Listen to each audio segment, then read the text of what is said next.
আমার কানাই বৃন্দাবনে নাচ করতে করতে কানাই পায়ে কিছু ফুটে গেল।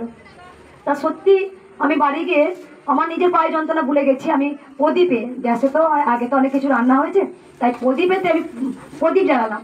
ঘিয়ের প্রদীপ জ্বালি না, আমি একটা থালা নিলাম, ঠাকুরের থালা। সেই থালাতে আমি জল গরম করলাম। জল গরম করে বলছি, আচ্ছা কানাই, তোর পায়ে ব্যথা না, খাই গরম জল দিয়ে সেক করে দিই। এটাই হচ্ছে গোবিন্দর প্রতি প্রেম, ভালোবাসা।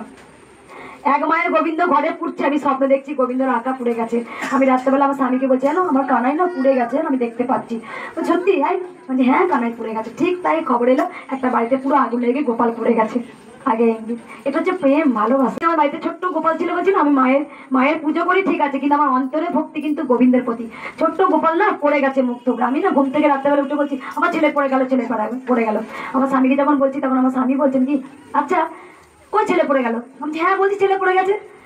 সত্যি গোপাল মুখ টুকরে পড়েছিল। এ বলছে ভগবান নেই, বিন্দুতে বিন্দু আছে।